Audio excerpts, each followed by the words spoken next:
Hello everyone, welcome back to my channel. నేను మీ అరుణ. ఈరోజు మన రెసిపీ వచ్చేసి ఇన్స్టెంట్గా అప్పటికప్పుడు మార్నింగ్ బ్రేక్ఫాస్ట్కి ఏమైనా లేదనుకోండి, ఒక్కసారి ఈ విధంగా గుంత పొంగనాలను ప్రిపేర్ చేయండి. చాలా అంటే చాలా టేస్టీగా ఉంటాయి. టైం కూడా ఎక్కువ పట్టదండి. తక్కువ టైంలోనే ఈ గుంత పొంగనాలని ప్రిపేర్ చేసుకోవచ్చు. ఇలా ప్రిపేర్ చేసుకున్న గుంత పొంగనాలు వేడివేడిగా తింటేనే టేస్ట్ అనేది అద్భుతంగా ఉంటాయండి. ఇంకా మన ఛానల్ని సబ్స్క్రైబ్ చేయకుండా ఎవరైనా చూస్తున్నట్లయితే ప్లీజ్ సబ్స్క్రైబ్ చేయండి. గుంత పొంగనాలు ఎలా ప్రిపేర్ చేయాలనేది వీడియోలోకి వెళ్ళి చూసేయండి. ముందుగా ఒక మిక్సింగ్ బౌల్ తీసుకొని ఇందులో ఒక 1 కప్ వరకు బొంబాయి రవ్వని వేసుకోవాలి. మీరు తీసుకున్న బొంబాయి రవ్వ కనుక కొంచెం లావుగా ఉందనుకోండి, మిక్సీ జార్లో 2-3 పల్సులు ఇచ్చి తీసుకోండి. నేను తీసుకున్న బొంబాయి రవ్వ సన్నగా ఉంది కాబట్టి నేను డైరెక్ట్గా వేసేస్తున్నాను. మీడియం సైజులో ఉన్న ఆనియన్ని ఈ విధంగా చిన్నగా సన్న ముక్కలుగా కట్ చేసుకొని ఒక 1 కప్ వరకు వేసుకోవాలి. మీడియం సైజులో ఉన్న పచ్చిమిర్చిని తీసుకొని ఈ విధంగా చిన్నగా సన్న ముక్కలుగా కట్ చేసుకొని వేసుకోవాలి. మీడియం సైజులో ఉండే క్యారెట్ని తీసుకొని ఈ విధంగా తురుముకొని తీసుకోవాలి. మీరు కావాలంటే చిన్న చిన్న ముక్కలుగా కట్ చేసుకొని కూడా వేసుకోవచ్చు. 2 టమాటాలను తీసుకొని ఈ విధంగా చిన్నగా సన్న ముక్కలుగా కట్ చేసుకొని వేసుకోవాలి. చిన్న చిన్నగా కట్ చేసుకోండి, అప్పుడే టేస్ట్ అనేది బాగుంటుంది. ఒక 1 స్పూన్ జీలకర్రని, ఒక 1/2 స్పూన్ సాల్ట్ని కూడా వేసుకోవాలి. మీ టేస్ట్కి తగ్గట్టు సాల్ట్ని అడ్జస్ట్ చేసుకోండి.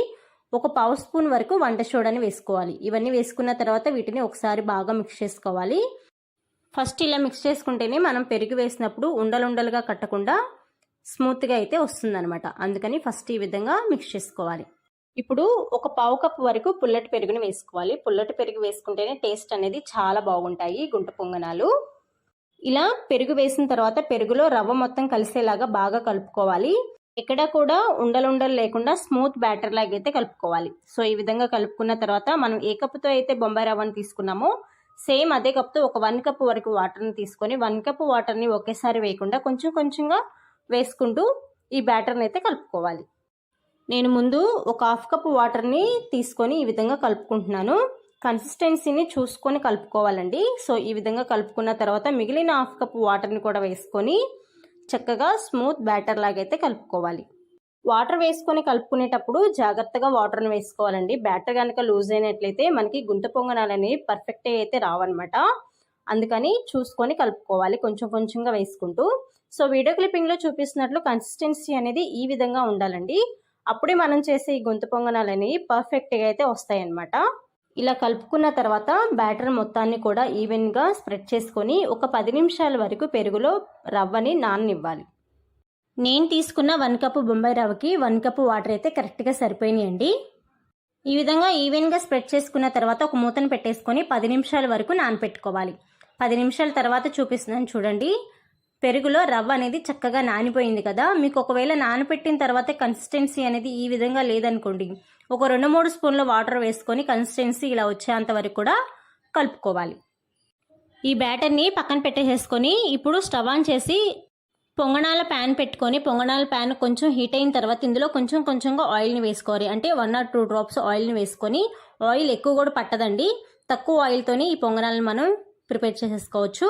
ఈ విధంగా మనం ముందుగా ప్రిపేర్ చేసుకున్న బ్యాటర్ని పొంగనాలలాగా ఇందులో వేసేసుకోవాలి. ముందు పక్కన ఉన్న పొంగనాలలో వేసుకోవాలి. ముందుగానే మీరు మిడిల్లో పొంగనాలు కనుక వేసినట్లయితే మిడిల్లో ఎక్కువ హీట్ అనేది తగులుతుంది కాబట్టి మాడిపోయే ఛాన్స్ అయితే ఉంటుంది. అందుకని స్టార్టింగ్లో ఈ విధంగా అడ్జస్ట్లో వేసుకున్న తర్వాత మాత్రమే మిడిల్లో వేసుకున్నట్లయితే చక్కగా మనకి మంచి కలర్లో అయితే వస్తాయి అన్నమాట. ఇప్పుడు ఒక లిడ్ని పెట్టేసుకొని మంటని లో ఫ్లేమ్లో పెట్టుకొని ఒకవైపు చక్కగా గోల్డెన్ బ్రౌన్ కలర్ వచ్చేంత వరకు కూడా చక్కగా అయితే వీటిని ఫ్రై చేసుకోవాలి. ఒకవైపు ఫ్రై అయిన తర్వాత సెకండ్ వైపు కూడా టర్న్ చేసుకోవాలి. సెకండ్ వైపు కనుక మీకు అవసరమైతే ఆయిల్ని వేసుకునండి, లేకపోతే ఫస్ట్ వేసిన ఆయిలే సరిపోతుంది. ఇలా అన్నిటినీ సెకండ్ వైపుకి టర్న్ చేసిన తర్వాత ఒక లిడ్ని పెట్టేసుకొని ఎక్కడా కూడా పచ్చిదనం లేకుండా గోల్డెన్ బ్రౌన్ కలర్ వచ్చేంత వరకు కూడా చక్కగా ఫ్రై చేసుకోవాలి. ఇలా ఫ్రై అయిన వీటిని వేడివేడిగా టమాటో చట్నీతో కానీ కొబ్బరి చట్నీతో కానీ సర్వ్ చేసుకున్నారంటే టేస్ట్ అనేది అద్భుతంగా ఉంటాయండి. బయట క్రిస్పీగా లోపల సాఫ్ట్గా చాలా టేస్టీగా ఉంటాయి. చూసారు కదా మనం చేసిన ఈ పొంగనాలు ఎంత పర్ఫెక్ట్గా వచ్చినాయో. ఈ వీడియో కనుక మీకు నచ్చినట్లయితే మీ ఫ్రెండ్స్ అండ్ ఫ్యామిలీ మెంబర్స్కి షేర్ చేయండి. సో సేమ్ ప్రాసెస్లో మీరు కూడా ప్రిపేర్ చేసుకొని టేస్ట్ ఎలా ఉంది అని చెప్పేసి నా కామెంట్ సెక్షన్లో కామెంట్ చేయడం మాత్రం మర్చిపోవద్దు. ప్లీజ్ లైక్ చేయండి, షేర్ చేయండి, కామెంట్ చేయండి. ఇలాంటి సింపుల్ అండ్ టేస్టీ రెసిపీస్ కోసం మన ఛానల్ని వెంటనే సబ్స్క్రైబ్ చేయండి. So thanks for watching my video. Bye.